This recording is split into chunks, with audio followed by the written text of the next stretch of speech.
பொரியல் பண்ண போகிறோம். சுரக்காய் மேலே உள்ள தொலி எல்லாம் எடுத்துடணும். சரிங்களா? இப்போ நம்ம சுரக்காய் அரிஞ்சிட்டோம்.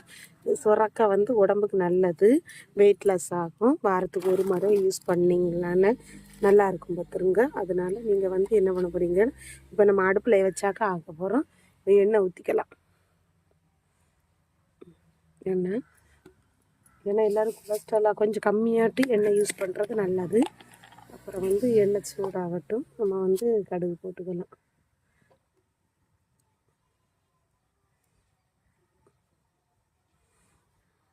கடுகு போட்டு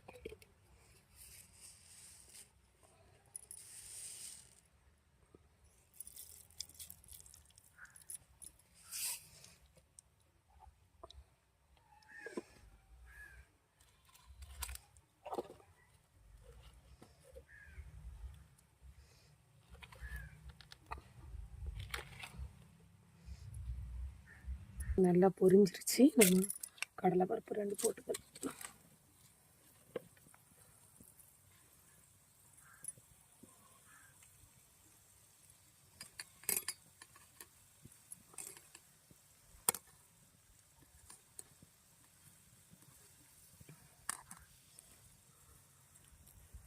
அப்புறம் 2 கருவேப்பிலை போட்டுக்கலாம். அது நல்லா இதாகிடுச்சு.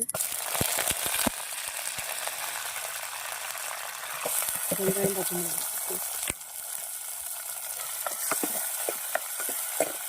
மிளகாயும் பச்சை மிளகாய் போட்டுருந்தோம்னா டேஸ்ட்டு நல்லா இருக்கும் பார்த்துருங்க. அதனால் பச்சை மிளகாய் போட்டு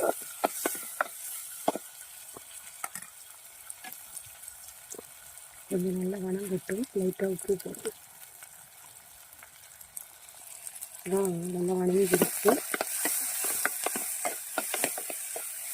வணங்கிடுச்சு. நம்ம இப்போ லைட்டாக இந்த உப்பு இருக்குல்ல, விலை கம்மியானது 10 ரூபா போய் 90 போட்டு இப்போ நம்ம சுரக்காய் வேக வச்சு அரிஞ்சு வச்சுருக்கோம். சுரக்காயை எடுத்து போட்டுக்கலாம்.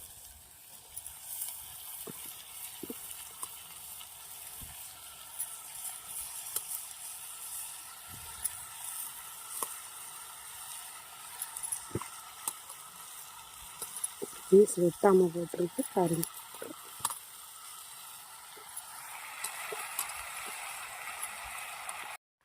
சுரக்காய் நல்லா வந்துருச்சு. பார்த்துக்கோங்க, தண்ணியெல்லாம் தேங்காய் கம்மியாக தான் போட்டால் பிடிக்கும்.